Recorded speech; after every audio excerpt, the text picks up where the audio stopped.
विधानसभा उपचुनाव मिल्कीपुर जो मर्यादा पुरुषोत्तम राम की नगरी में आता है, मिल्कीपुर विधानसभा क्षेत्र। आज मतगणना शुरू है। मुझे तीर्थतुल्य मतदाताओं पर, प्रभु श्री राम की कृपा पर, हनुमान जी की कृपा पर, माँ सरयू माई की कृपा पर और हमारे नेता माननीय अखिलेश यादव जी की कृपा पर यकीन और विश्वास के साथ मैं कह सकता हूं और कह रहा हूं कि भारतीय जनता पार्टी ने यूं तो बेईमानी का पूरा रिकॉर्ड तोड़ दिया गया।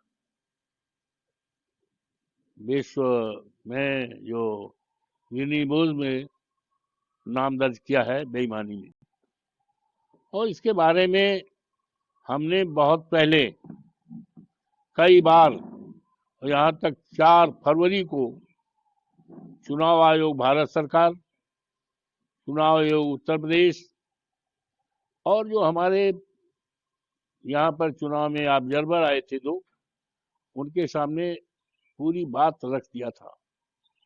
एक एक अक्षर उन्होंने पढ़ा और जो जो शिकायतें और संभावनाएं थी जिनके बारे में मैंने उनको पूरी तरह से, और यहाँ के दैनिक जागरण को, अमर उजाला को, जन मोर्चा को और सबको दे दिया था। और चुनाव जब हो रहा था तो जिन जिन शिकायतों पर, संभावनाओं पर मैंने दिया था, वो सारी हमारी शिकायतें, संभावनाएं पूरी तरह से उस समय साबित हो रही थी। जिस समय बूथों पर भारतीय जनता पार्टी के गुंडे कैप्चर कर रहे थे, यहाँ तक पीठासीन अधिकारी बटन दबा रहे थे, इसकी शिकायतें दिया। लेकिन उन शिकायतों पर जो ऑब्जर्वर आए थे, अटेंड करते थे जरूर, हाँ जी करते, लेकिन कुछ नहीं किया और पूरी तरह से लूटपाट किया गया। इसके बावजूद भी भारतीय जनता पार्टी हारेगी।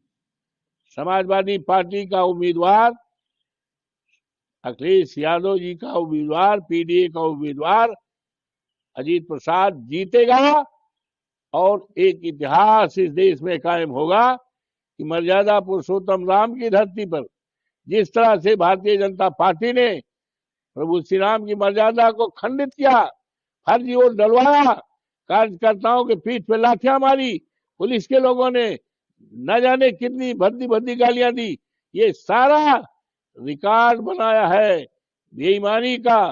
और अफसोस है कि चुनाव आयोग पूरी तरह से खामोश रहा। ऐसा लग रहा था चुनाव आयोग भी सरकार के दबाव में आया है। जिस तरह से यहाँ के अधिकारी चुनाव में दबाव में आकर योगी जी ने जो कहा था चुनाव जिताने का, समाजवादी पार्टी को हराने का, वही काम किया। लेकिन इसके बावजूद भी आज मतगणना हो रही है, समाजवादी पार्टी जीतेगी, भारतीय जनता पार्टी हारेगी और देश दुनिया में एक इतिहास बनेगा और भारतीय जनता पार्टी के सफाया की शुरुआत मिल्कीपुर से होगी।